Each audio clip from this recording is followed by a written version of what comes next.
Hey, let it adjust.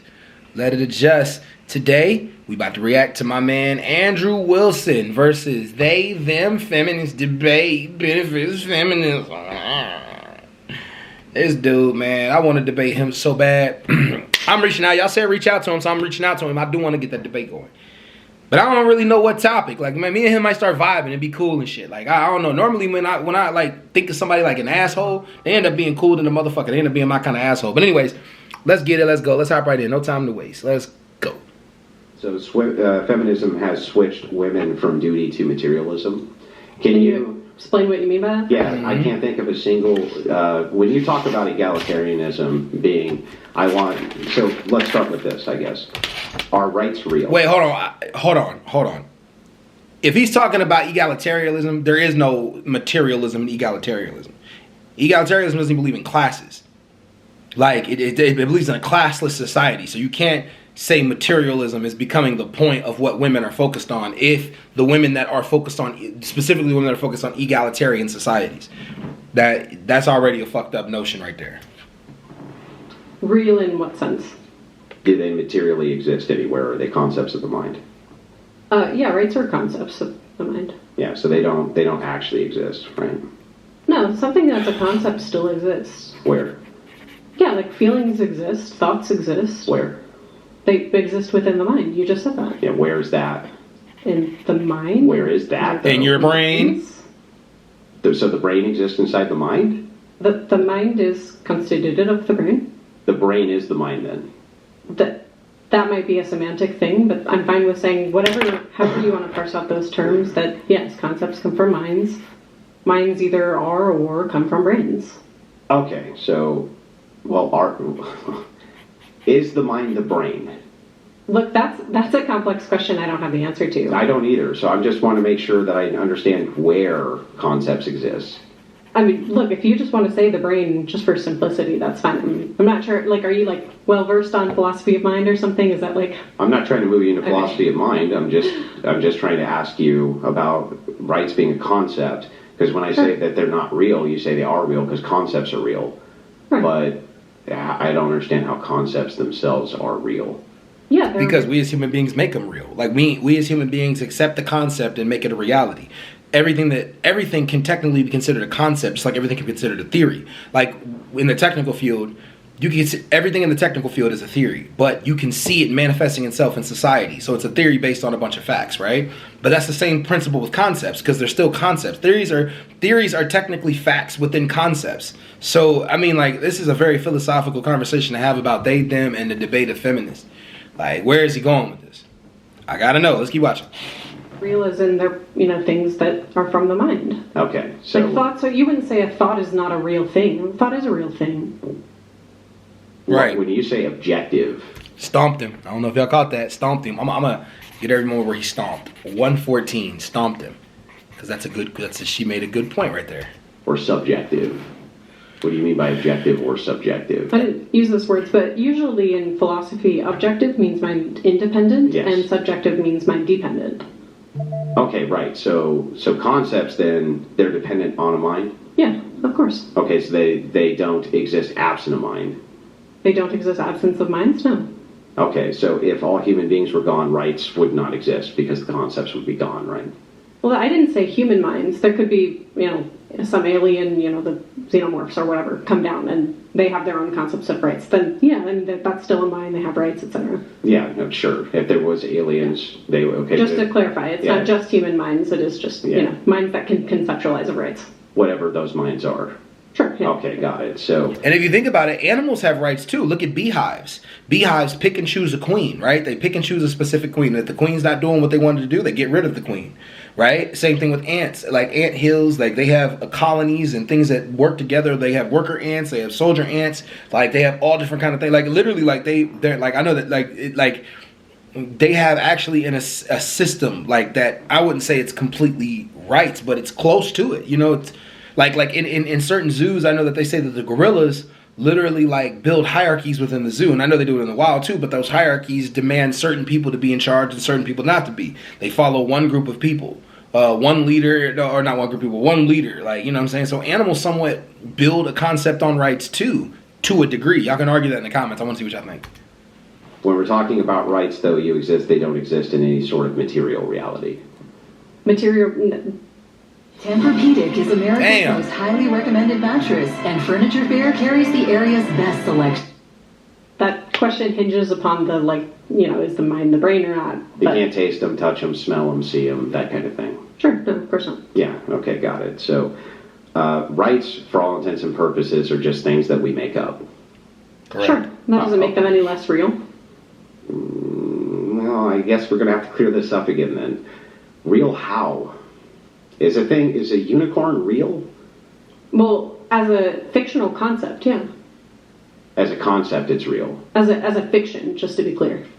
There's a way that fiction is used in a technical sense. I'm not super familiar with it, but you can point to things that are fiction and things that aren't fiction. So it would be like, well, maybe Spider-Man is real in a sense, but he's real in a fictional way. Still real, right? There's still a book, there's still movies about him, there's still actors that play him. In a sense, there is... Well, he's real in your mind. Spider-Man, right? Well, there are material things tied to Spider-Man, right? But there is a real concept of Spider-Man. He's just real in a fictional sense. Got it. So then for you, rights actually do exist as more than... They're not... When you say concept, you actually believe concepts are real in some sense. I think they're real in a mind-dependent way. Mind-dependent. When you say... So I think what you're doing here, and you can correct me if I'm wrong... I'm making sure we just don't equivocate. But it seems like what you are doing might be a little bit of that, but it might seem like you're saying something is only real if and only if it's material. Do you believe that, or no? I don't, no. Okay. I'm just making sure that we get the view clear. Sure, yeah. So there can be real things, even if we don't have a specific definition, there can be real things that aren't material. Yeah, concepts. Yeah, sure. Okay, got it. So rights are a concept. Yeah, they are a concept, but they are real. But in the sense that concepts, in the sense that concepts are real. Right, just like your feelings are real, just like your thoughts, your dreams are real. Got it. And concepts are changeable, right? Just like rights. The concepts themselves, yeah, the way that people think of things, yeah.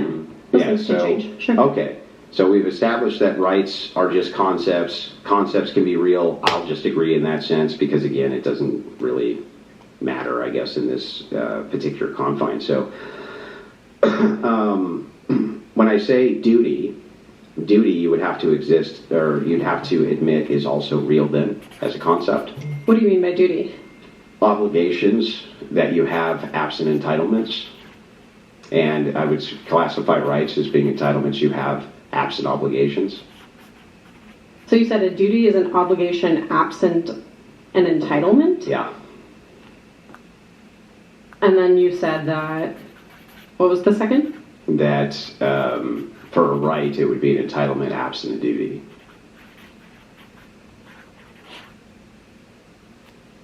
Okay. Yeah, so I don't actually see any duties women have in modernity. None. Like no actual duties. Duties to what? Anything. You don't, like in a moral sense or? No, in any sense. So I see a lot of entitlements, rights, entitlements absent duties. So you have the right to vote, no duty to vote. Right to own a gun, no duty to own a gun. Right? You have the right to incriminate or not incriminate yourself, but no duty to incriminate yourself or not to incriminate yourself. Right? Every one of these rights is an entitlement. There's no duty which comes along with it. So I think that in a time before feminism, let's say especially the 1900s, that instead of women and men in this case moving towards a materialistic outlook, they focused a lot more on duties instead of entitlements themselves. And I think that has been very bad for society, the focus on materialism from feminism. Okay, maybe just to get more clear on that term duty, being an obligation absent entitlement. What you're saying is that, somebody should act or needs to act, right, without being given anything to act? No, they could be given orders to act. That could be considered a duty. Not what I'm saying. No. Okay, maybe there was some miscommunication there, but something that, you should do whether or not you're rewarded for it or something like that. Is that something like what you mean? Yeah. Okay. So some obligation to do, some obligation absent entitlement to perform X action. Okay. Now, that's not a perfect definition, but I think it's like a workable one for the purpose of the conversation. Okay, I'm waiting to see, so he just believes women don't have any duties, but they have rights, okay? And with the rights, it's just a bunch of entitlements and not necessarily duties to do anything. I would disagree and think that women do have duties in society, and their duty is to help build the society the same way men are building it now, since they want to go into society and build it. I think they have a duty. They have duties in the military. I think they have duties in construction. I think women have duties as politicians to open our minds up to make our society advance even more. My question back, if I'm wrong about that, my question back would be, what are men's duties? Right? What are men's duties? In a society where feminism is prominent, because in a society where feminism is prominent, gender roles don't apply at all. So traditional gender roles aren't concepts anymore. Men don't have the duty to provide and protect, as well as procreate, as well as women don't have the duty to be household work, be mothers. So I'm just wondering, if we went by the feminist concept, then men truly don't have duties either if women can do the same thing as them. So I'm just curious to know where he's going with this.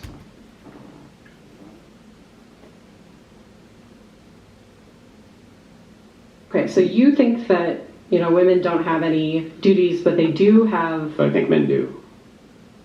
I think men have duties. What are men's duties? Can we get clear on if you're making a descriptive claim or if you're making some sort of prescriptive claim? Descriptive. Descriptive? Okay, so you think that men have duties and women don't? Yes. And that you think that women have rights and men don't have rights, or they do? I think that women have more rights than men do. So this would come down to my argument for conscription. It's very simple. Men have a duty and obligation to sign up for the draft. Women have no such obligation or duty to do so. But women can still vote to send men to wars and then not fight in them because they can't be drafted.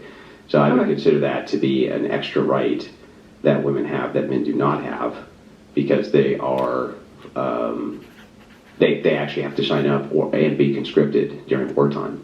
Okay, sure. And absent wartime. And I was arguing with somebody in the comments about what he said right there in another video, and honestly, actually, feminism has looked into the fact that first of all, feminism doesn't believe the draft should exist at all. They don't think that anyone should be drafted without choice of going into the military. It's the first thing I found about it. The second thing I found about it was there are women that believe that if men, and these are feminists too, you can look this up, Bell Hooks, I think her name is Gartha Truth, I can't think of all the names right now, but I would dig it. I'll dig it up if y'all need me to, and I'll put it in the comments. But there were plenty of feminists that were saying that if males get drafted, how is that fair to the male? And they were fighting against the concept and thought that if males get drafted, women should have to get drafted too. Do I believe all feminists would agree with that? Probably not. But I do think that not all of them would, but there are some that mentioned it. So, but definitely though, that is something that men have to do beyond women. So but I think that's the only thing he can give. Literally the only thing he can give. And women would fire back. They're the ones that have to birth the children, quit their jobs, do take care of the children in the process, doing the nursing phase with the child until they're able to get back up and go back to work again, and that shuts down the process of them being able to do what they need to do. So their duty to society is their duty to society either is with their body, or their duty to society is with whatever role they go into in the world. I think they have duties. I do. I don't know what he means by that, but I'm trying to figure it out. Maybe he's going to go deeper. Okay, so this is argument feminism bad because men have to go to the draft and women don't, and they both get the right to vote? No, this is an argument for materialism. I'm just expressing that when we moved away from a duty-based society for women, I can't think of any actual obligations that women have as far as duties to society, but I can think of actual obligations that men do have still as a duty to society. And so it seems that women themselves actually have more rights in modern society than men do. And also, right, that a lot of this movement towards the idea of more additional rights comes from materialism itself. Everything seems to staunchly revolve around I want, me, I want, because it feels good. Okay. Sure. I'm not sure. Maybe we could get more clear on materialism there. I'm not for the draft. I am for people voting. I think people should vote. So if you're making descriptive claims about like, okay, well, you think that this moved towards materialism, and I'm thinking maybe you're talking about like Marxist materialism, or do you mean something totally... do you mean materialism? I just want to point out that she says she's not for the draft. A good majority of feminists are not for. They think that's not fair to men. There are some feminists that fight for men. Shockingly enough for you guys, but there are some. I've read it. Trust me, I was against this shit for years before I started learning actually about it. The ones that are like toting like my P word bites back and shit like my pussy bites back, saying shit like that. Those women like literally like they're not really truly feminist. Because feminism is the social, economic, political advancement of both the sexes. If you see something wrong in society for men, you got to correct it too. And it's wrong that men are sent off into the draft. 100%. So, and she just said she's not for it. I'm in a totally different field. Yeah, in this case, very simple, right? I'm just using materialism in the sense of stuff in the replacement for something that is not stuff. Like, for instance, if we're talking about concepts of God, of country, of nation, of state, things like that, which could be fulfilling, and materialism would be the idea that like stuff can be fulfilling, like actual material goods, things like this can be a form of fulfillment. Okay, so materialism, from what you're defining, is that material goods can be fulfilling. Yeah. Okay, this has to do what with feminism? That what feminism has done is move women more towards materialism than duties. Duties would be this idea of the conceptualization of I ought to do things outside of because it feels good. Whereas materialism is I'm going to get this stuff because it feels good. Right. I mean, I can think that people should do things because I think it would have good outcomes for them. Like, I think that people should vote because I think that that helps them pursue their political goals more. And I think that people enjoy freedom. I think that's good for people's well-being, is to have personal freedoms. Doesn't seem to be. It seems to be that limiting people's personal freedoms is pretty good for their well-being. Well, it seems... Oh, okay. Well, in some senses you would agree with that. In some senses you wouldn't, I assume. Yeah. Yeah, it was about to stop in a second, but yeah, I think his argument was really, really terrible right there, and I'm just being honest, because like I don't think he's looking at the fact that if a woman goes in society and has a woman becomes a doctor, isn't that considerably a duty to society? Like you're giving your life away, 10 years of your life, 15 years of your life in order to learn something that you help to take care of other people. What about a woman that becomes a lawyer? Isn't that somewhat of a duty to society to a degree? But anyways, I'm out, y'all. Peace.